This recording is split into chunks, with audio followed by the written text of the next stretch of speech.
Hey guys, we know you don't want to ruin your Florida vacation, your Florida Keys vacation. No, you don't. So we're gonna, I know you spent a lot of money to get down here. And waited all year to get down here. That's right. So we're gonna give you 5 great tips to help make your Florida Keys vacation a little bit better. Watch till the end. I think you'll enjoy all of them.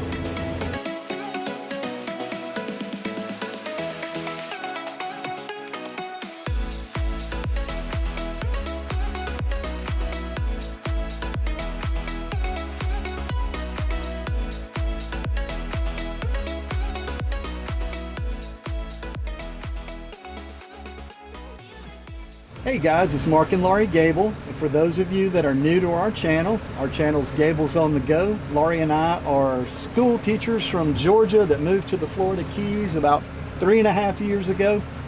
And we are now real estate agents down here in the Florida Keys. If you ever need help with anything, vacation advice, home purchasing, anything you need to know about the Florida Keys, make sure you subscribe to our channel. Maybe we can help you out. Tip number 1, do not touch the fire coral. No way. No. Make sure that you do not touch that stuff. You will regret it. That's right. And the reason that we know this firsthand and personally is that our kids, when we were on vacation down here, went snorkeling Years ago. Yeah. years ago, and they came up and said, "Look what we found." It's like, oh, that's cool. So his son passes it to my daughter, and my daughter ends up having to go to the doctor and get a steroid shot because her fingers were numb and red and swollen. Yeah, didn't she say they stayed numb for like a month? Yeah, long time. Yeah, and it doesn't help when you're a pitcher on a travel softball team. You have to go pitch next weekend at the World Series in Panama City, and Yeah. it was tough. With numb fingers. Yeah, it was tough. Oh, another thing. Okay, ready? Let's try it I'm again. so used to you doing it, I can't. I know. I don't. Okay. All right. Another thing not to touch is a Portuguese man-o'-war. Absolutely. Those can be really bad, guys. If you're wondering what a Portuguese man-o'-war looks like, it looks like somebody blew up a really thin balloon, kind of bluish color. It's the balloon is kind of clear. Yeah. And the bluish purplish is on the edge. And it'll float. You'll see them down here on the water. They'll be floating out on the water. It just looks like, if anybody remembers, here's what I think it looks like. Okay. Do you remember those things when we were kids and you had the little straw and the little stuff you squirted out and you spit it and then you blew it through the straw and it blew that bubble gummy up? stuff up? Yeah. If you remember that, then you kind of know what a Portuguese man-o'-war looks like. But they'll be floating along on the water. They'll be generally about this big, and they'll be translucent, and it looks kind of cool. And kids like them because it looks like something fun. They're really pretty. Underneath that is a whole bunch of tentacles. Sometimes can reach out 5-6 feet long underneath them, and then just little tentacles floating in the water. Guys, those are very painful. Now, I can't speak from experience because I've always stayed away from them, but I have heard people say that can end you up in the hospital. All right, and tip number 2 is if you're planning a day out on the water, besides just the sandbar, if you're going out to snorkel, scuba dive, fish, whatever it is on your boat, a charter boat, whatever it is. Yep. And some people know they don't get motion sickness. Some people don't realize they do. Some people are like, oh, I'm fine all the time. Guess what? They're not. When you get out there and the wind's blowing, the waves are picking up, it's hectic. It can get you just about any time. It can. So the most important tip, I think everybody pretty much knows, if you think you're going to get seasick, go get you some Dramamine or some, what is that stuff? Bonine, you said, and there's non-drowsy, and there's this and there's that. We can't really tell you what's best or what's not. But here's one key that I have picked up on. If you're going to take, let's say, Dramamine, take it the night before.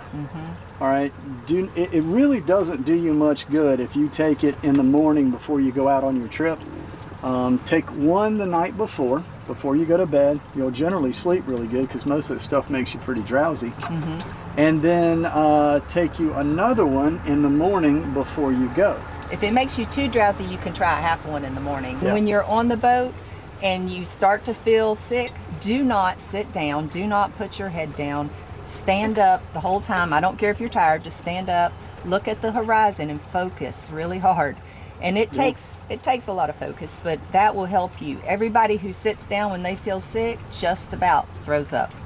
Yeah, if you sit down, that's the kiss of death for seasickness. You're going to get even more sick. Yeah. Tell the captain of the boat, tell whoever you're with, you know, hey, can we move forward? Sitting still is what gets most people. If you're sitting still, rocking in the waves, and you sit down on the bottom of the boat, God forbid, don't go in the cabin. Don't go inside. Never. You'll get deathly ill. The best two things I know when I was taking people out on charters on my boat and watching people go through things like that, don't sit down. Try to keep your eyes on the horizon. And here's the best two things I know. Get the boat moving forward. Ask the captain, hey, can we get it on plane and just ride for a little while? Sometimes that'll make it go away. The other big one is, believe it or not, get in the water. Yeah. If you get in the water, most people report that, well, I say most people, a lot of people report that their seasickness fades very quickly if they'll just get in the water. Put a life jacket on, hold on to a rope, tell everybody you need a break, and get in the water. And the best part is, if you end up puking, at least you're in the water. That's gross. Then you're gonna swim in your puke. Well, hey, I'm just being practical here. Puke down current, for sure. Waving at the friends. All right, and tip number 3, do not underestimate the mosquitoes and sand gnats here, because they will tear you up and you will have scratchy, itchy welts everywhere. If you're like him, if you're like me, you might get a few little red spots, but they don't bother me too bad. But for poor Mark, oh my God. I'm like Pigpen from Charlie Brown. They're swirling around me everywhere I go, and if Laurie and I are sitting side by side, she barely gets touched, and they just bombard me. And yes, I take showers. I don't. That's the trick.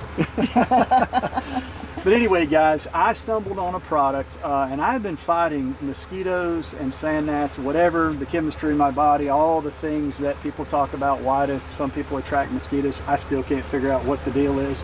But I will tell you this, sand gnats, they also call them no-see-ums, they absolutely tear me up. I mean, I'll get whelps, I'll have sores from, if I get into the sand gnats really bad, especially around my ankles and on my wrists, they'll get on me and scab up, and I'll have sores for a week or two. So trust me, I have done my homework on how in the world am I going to fight off these sand gnats. So what I found, it is a product made by Sawyer. There's a lot of different, all the brands, Off and Cutter and all of them, they make it too. But the key ingredient in it is called Picaridin or Picaridin. I don't know how to say it exactly, but it doesn't have DEET. I've done a little research on it. I think it is some sort of plant-based extract type stuff. And yes, I've tried all the non-DEET products and make you smell like a bunch of petunias for the next 2 weeks. They don't work for me. It just doesn't work. What's that little tiny bottle? No-see-um spray. No-see-um, yeah. Spray. I don't have any luck with that stuff.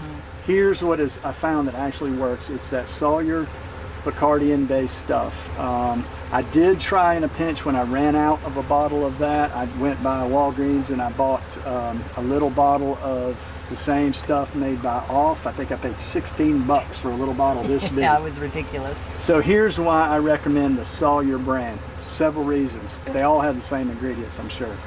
It comes in a can about this big. You can get it online for about $6 a can. And it's like the sunscreen cans that has the bag in it, so you can hold it upside down, sideways, whatever, it always sprays right. It will spray every last drop out of the bottle, and when you use it as much as I do, it ticks me off when I know there's some still in there, but it won't squirt, or it squirts out in big globs. The cans work really good. It all comes out. The spray is real light. You don't have to use a ton of it. I will say that it is oily.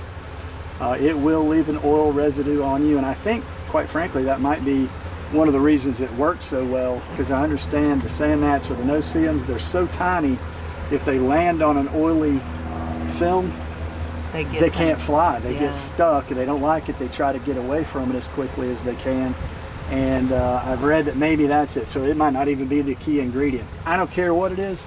The stuff works. So before you plan your trip down here to the Florida Keys, I don't care where you go, you're going to have sand gnats and you're going to have mosquitoes in the Keys.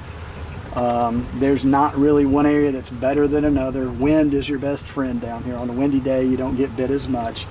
But first hour in the morning after sunrise and the last hour in the evening before sunset, that's when they're going to get you. Midday, you probably won't even have to wear the stuff. You don't really have to worry too much about mosquitoes and sand gnats down here. No, not but generally. Just before dark, you better coat up and get ready if you're prone to get bit by insects. So try the Sawyer bug spray, and I think you might like it if it works for you the way it works for me. Not sponsored, we promise. No affiliate link, no nothing. It just works. Just use it. Yep. And tip number 4 is really sounds basic, but sunscreen. Yeah. Guys, we see so many tourists down here with sunburns and blisters and awful, they're miserable. They don't even want to go out in the sun anymore. And they've only been out here one day and they're already burnt. 30 minutes. 30 minutes, 30 yes. minutes down here will get you. 30 minutes in a white boat. Well, I don't know, maybe any color boat, but I know in this boat, 30 minutes and I'm already red. And when I was younger, I could lay out in the sun for 2 hours and barely get a tan. That was 40 years ago. But I mean, it's bad these days. SPF rated clothing. I would recommend the long sleeve thin shirts, the pants if you get burned on the legs, do your feet. The feet will get burned really quick too. So take care of those items before you even get out there. Go ahead and spray down when you're in the house, get in the shower, put a towel down, spray down good, so you don't slide in the shower after that. Ask her how she knows. Do not wait till you get out there and you've got a little sun and you say, oh, it's maybe time to put on sunscreen. It's probably going to be too late. Yeah. Unless you're very dark skinned and you don't burn easily. We see so many tourists down here with severe sunburn. I mean, I feel so sorry for them. I'll be out and they'll walk in and boy, they're wearing their shorts and their flip-flops because they are red as a beet. We see so many of them down here that in the Florida Keys we actually have a tree named after them. A species of tree. It's called a gumbo limbo, but we call it the tourist tree because the bark on it looks just like their skin does after about a week in the Florida Keys. It's orange and peeling and nasty. And a baseball cap or visor is good. I will say it doesn't do the coverage. If you're real sensitive, I'd get the big wide brim hats. Make sure you've got some good sunglasses, maybe backup pair, put your croquis on, because if you lean over the boat or the dock, there your glasses go. Ask me how I know again. Yeah. I watched a buddy of mine try to catch a dock pole for me when we were docking. He leans over, bam, there goes $250. Pair of Costa Del Mars right in the wall. You can just watch them sink. Yeah. Wear your croquis. Wear them. It'll save you some money down That's here. right. And tip number 5, if you come in on a Saturday, just keep this in mind. Imagine, how many properties do you think are in the vacation rental programs here? Oh, good grief. I wouldn't Hundreds. even. Hundreds and hundreds of homes in the vacation rental. Yeah. And most all of the management companies, most all of the management companies do a 7-night cycle starting on Saturday. Chances are, if you call down here, you're going to find out that you most likely have to start your vacation on a Saturday. Yeah, most of the time, unless it's off season, then they may do some variables there. Yeah. If you think, oh, I need to go to the grocery store and get all my groceries for the week, I would avoid that like the plague. Don't do it. We have 2 little grocery stores, Publix and Winn-Dixie. That's here in Marathon. In Marathon, There's some grocery stores in Key West. There's grocery stores in Marathon. There's grocery stores in Islamorada. There's grocery stores in Key Largo. So, I guess you could stop in Islamorada at the Publix there and get it, but better have a cooler to keep your stuff your car's cold. already packed with a bunch of stuff. You've got everything packed in there. I know how it is. We vacationed down here before we moved down here so many times, and you don't want to stop. If anybody's staying at the house and not going out, so you get in on Saturday, and then, so you get in on Saturday, and then everybody's going snorkeling or doing this or doing that on Sunday morning. If anybody's going to stay at the house or hang back by the pool, make it that person's job to go do the grocery shopping. Make the list the night before and wait till about noon the next day, because once the tourists get to town, everybody hits the water. Everybody starts doing whatever they're going to do down here. But about noon, the grocery store will be somewhat empty because everybody's out on the water having fun and enjoying their vacation. So if you have anybody staying behind, send them to the grocery store if they're not, you know, about midday on Saturday or Sunday, if you can pull that off. Yeah. All right, guys. Well, we hope you enjoyed that video. We hope you get something useful out of it. Hope it makes your vacation down here better. If Laurie and I can help you with anything, advice like that for your vacation, we're always happy to talk to you. Shoot us a text, shoot us an email, give me a call. If you have something that you think would make a good video, or questions about, or concerns, put it in the comments below. All right, guys. Well, thanks so much for coming along with another little boat ride with us, and we'll see you on the next episode of Gable's on the Go. Bye, y'all. Bye, guys.